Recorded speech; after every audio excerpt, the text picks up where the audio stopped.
नमस्कार, मैं अनमोल प्रीतम और आप देख रहे हैं द लाइव टीवी।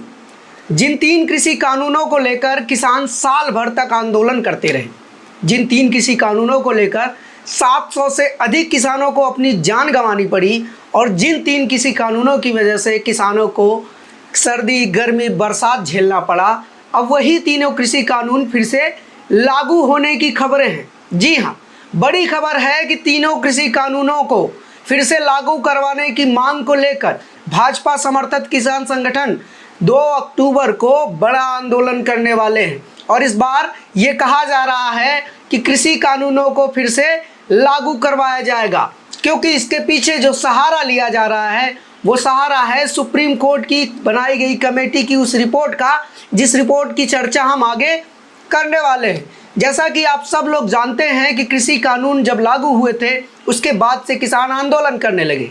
मामला सुप्रीम कोर्ट में गया तो सुप्रीम कोर्ट ने इसकी जांच के लिए किसानों के हित में यह कानून है या नहीं, इस बात का पता लगाने के लिए और इस किसी कानून में सुधार करने के लिए किसानों की राय लेने के लिए एक कमेटी बनाई। 4 सदस्यीय कमेटी बनाई गई थी और इस कमेटी के सदस्य थे अशोक गुलाटी, डॉक्टर प्रमोद जोशी, अनिल घनवट और भूपेंद्र सिंह मान। भूपेंद्र सिंह मान ने तब कह दिया था कि मैं इस कमेटी का सदस्य नहीं रह सकता, क्योंकि इस कमेटी के जो लोग हैं वो पहले ही सार्वजनिक तौर पर अपनी राय रख चुके हैं और ये ऑलरेडी इस बिल के समर्थन में है। लेकिन फिर भी कमेटी में कोई बदलाव नहीं हुआ, 3 लोगों की कमेटी जारी रही और उसने अपनी रिपोर्ट सौंपी। अनिल घनवट जो कि इस कमेटी के सदस्य थे, ये पहले से ही इस कमेटी के मेंबर रहने के पहले से ही इन कानूनों के समर्थन में थे और फिर इन्होंने रिपोर्ट सौंपी गई। 19 मार्च 2021 को सुप्रीम कोर्ट को ये रिपोर्ट सौंप दी गई, लेकिन इसको सुप्रीम कोर्ट ने सार्वजनिक नहीं किया, ना ही सरकार ने इसको सार्वजनिक किया। अनिल घनवट का कहना है कि उन्होंने 3 बार पीएमओ और सीजेआई यानी कि चीफ जस्टिस ऑफ इंडिया को पत्र लिखकर कहा कि रिपोर्ट को सार्वजनिक कर दिया जाए, लेकिन रिपोर्ट सार्वजनिक नहीं हुई। तो वहीं दूसरी तरफ रिपोर्ट सार्वजनिक नहीं हुई और 19 नवंबर आते आते प्रधानमंत्री ने कृषि कानूनों को वापस ले लिया। अब ये जो रिपोर्ट थी उस रिपोर्ट को अनिल घनवट ने खुद प्रेस कॉन्फ्रेंस करके सार्वजनिक कर दिया है और इस रिपोर्ट के जरिए कहा जा रहा है कि देश के 86% किसान कृषि कानूनों के पक्ष में थे। जी हाँ, इस रिपोर्ट का दावा है कि देश के 86% किसान इस कानून के पक्ष में थे। 73 में से 61 किसान संगठन बिना किसी सुधार के, बिना किसी परिवर्तन के चाहते थे कि कानून लागू हो और जो बाकी के थे वो कुछ संशोधन के साथ चाहते थे कि कानून लागू हो जाए। ये बड़ा दावा अनिल घनवट का है, लेकिन इसके साथ साथ बड़ी खबर ये है कि इस पर संयुक्त किसान मोर्चा के किसानों का क्या कहना है। संयुक्त किसान मोर्चा ने तभी कह दिया था कि हम इस कमेटी से बात नहीं करेंगे, क्योंकि इस कमेटी के जो सदस्य हैं उन्होंने पहले ही सार्वजनिक तौर पर अपनी राय रख दी है और इस पूरी बातचीत में उन किसानों को शामिल नहीं किया गया।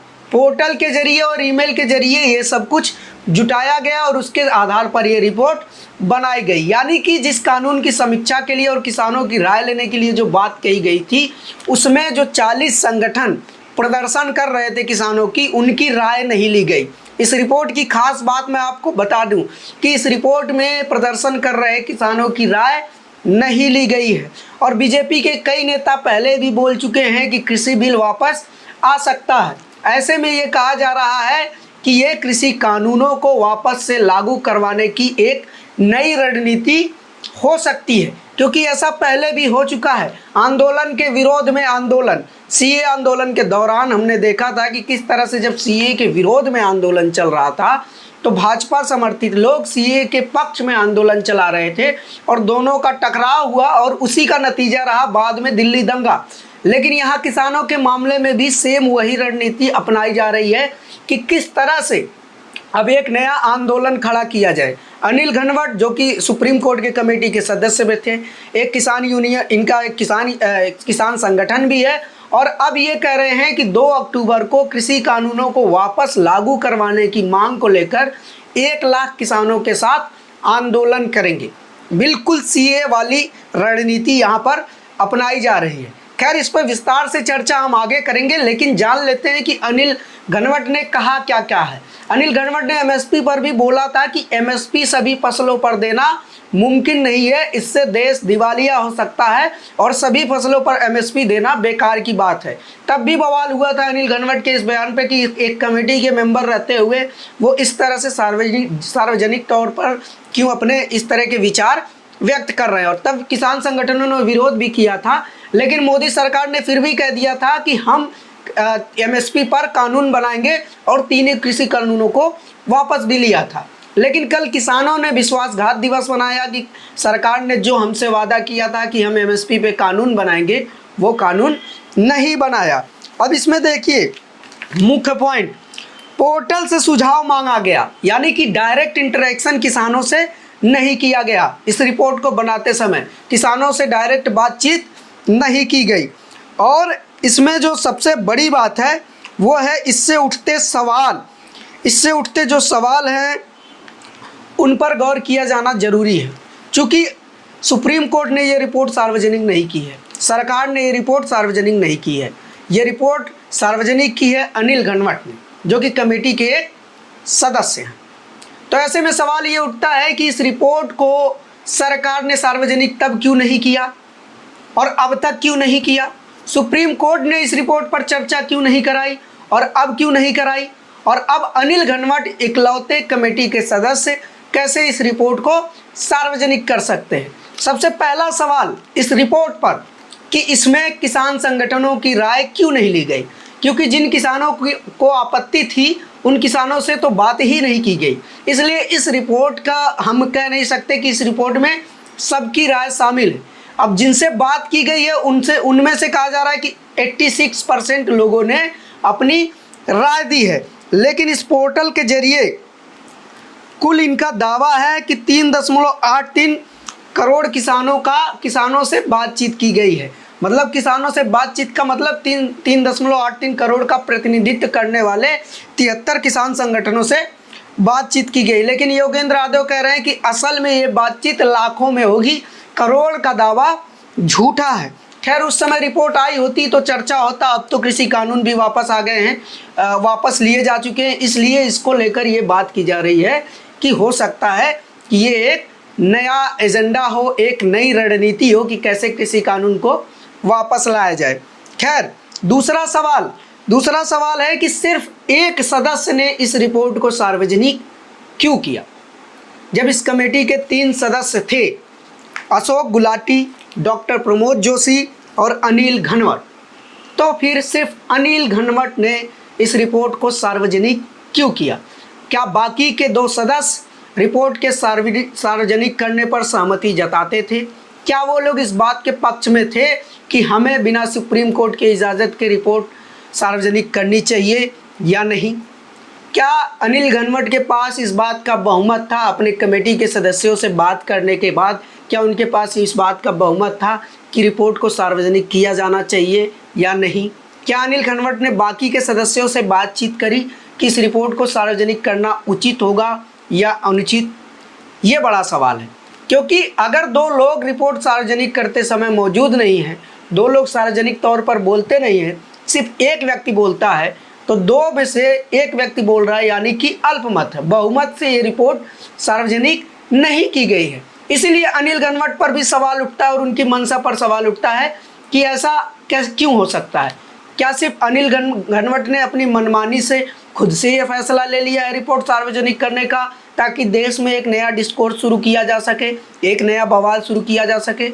और तीसरा और अहम सवाल कि जो रिपोर्ट सुप्रीम कोर्ट ने सीलबंद फाइल में रख दिया था, पीएमओ जिसको जारी नहीं करना चाहता था, उस रिपोर्ट को अनिल घनवट जारी क्यों किए? और अगर उन्होंने जारी किया तो उस पर सुप्रीम कोर्ट ने कार्रवाई क्यों नहीं की, या पीएमओ ने आपत्ति क्यों नहीं जताई कि जो रिपोर्ट हम सार्वजनिक, सुप्रीम कोर्ट खुद नहीं चाहता सार्वजनिक करना, उसको अनिल घनवट ने क्यों सार्वजनिक किया? सुप्रीम कोर्ट नहीं सार्वजनिक करना चाहता, इसका मतलब सुप्रीम कोर्ट चाहता होगा उसकी समीक्षा करवाना।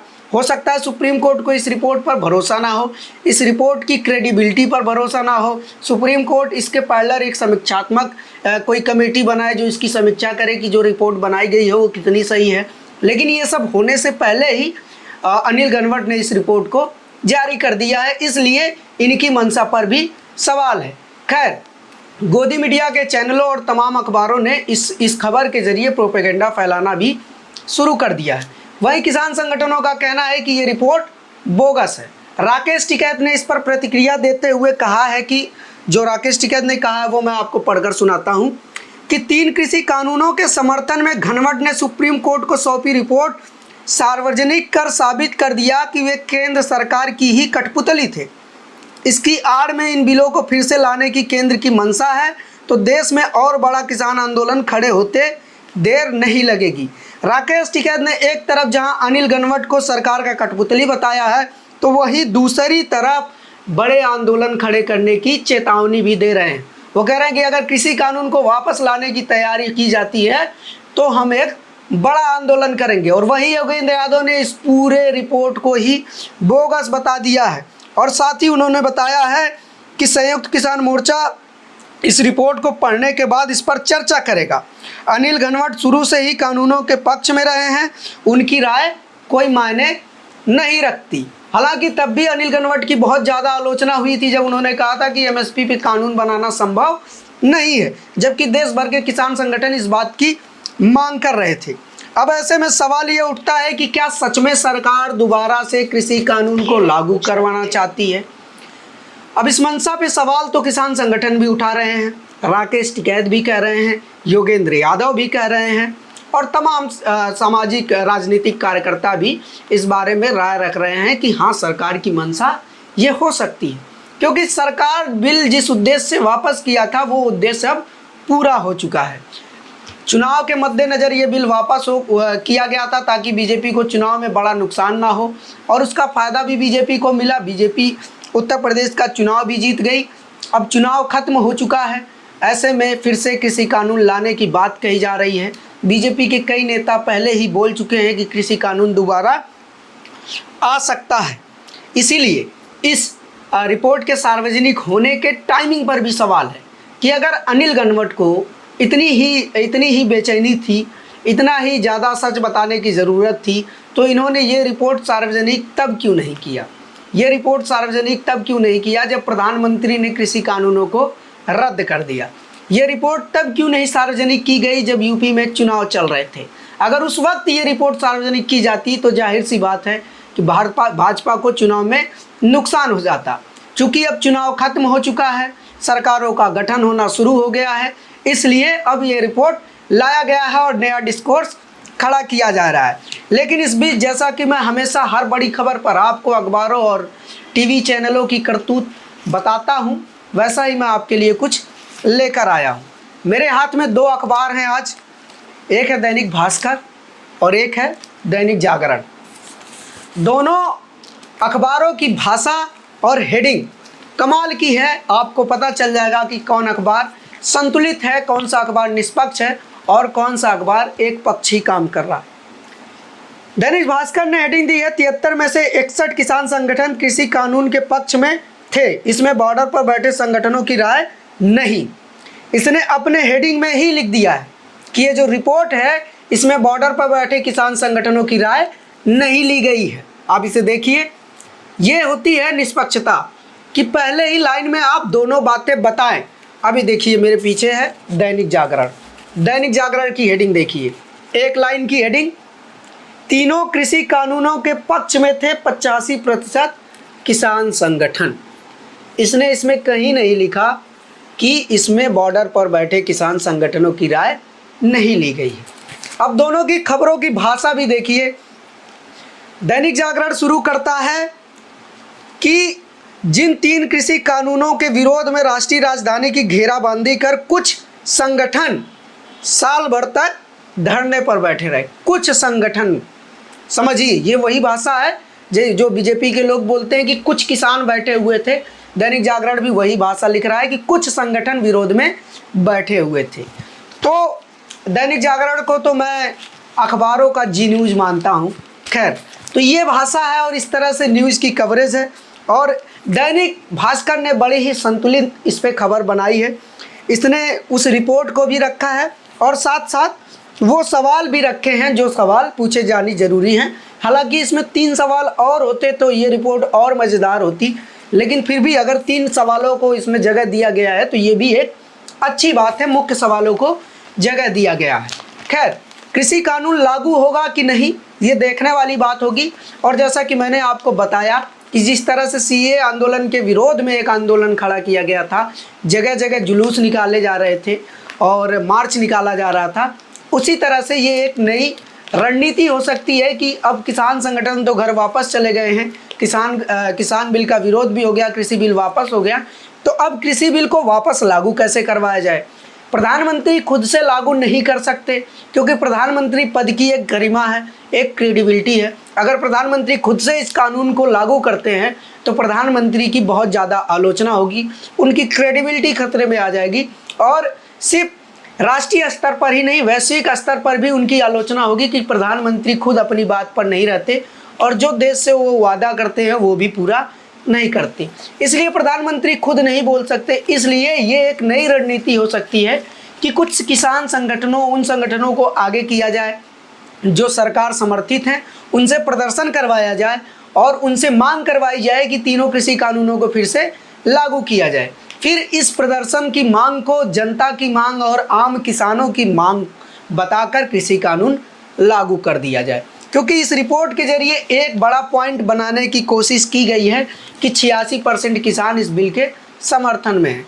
तो एक पॉइंट भले ही ये बोगस है, किसान इसको बोगस कह रहे हैं और किसान नेता इसको बोगस बता रहे हैं और इस पूरे सर्वे पर सवाल उठ रहा है, लेकिन फिर भी एक वैलिड पॉइंट ये डिबेट के लिए इनके पास अपनी तरफ से इन्होंने बना लिया है कि 86। अब यही बात सभी कार्यकर्ताओं और आम जनता पर व्हाट्सएप के जरिए, जी न्यूज़ और इन सब तमाम मीडिया संस्थानों के जरिए पहुंचा दी जाएगी कि भाई 86% किसान तो इसके विरोध में थे ही नहीं। तो एक ये पॉइंट आ गया। दूसरा पॉइंट, आंदोलन करवा देंगे 2 अक्टूबर को, घोषणा भी हो चुकी है कि 1 लाख से ज़्यादा किसान आएंगे। तो 2 वैलिड पॉइंट बनाकर सरकार इस बात के जरिए कि जनता मांग रही है कानून, किसान मांग रहे हैं कानून, इसलिए इसको लागू किया जा सकता है। और अगर कृषि कानून लागू होगा तो किसानों की जो चर्चा थी, जो किसानों की बात थी, जो संयुक्त किसान मोर्चा की बात थी, उन बातों में और इन बातों में टकराव होगा और परिणाम जो होगा उसकी वानगी हम और आप देखेंगे। खैर, तब तक के लिए और बहुत सारी खबरों और अपडेट के लिए आप जुड़े रहिए हमारे साथ और देखते रहिए द लाइव टीवी। शुक्रिया।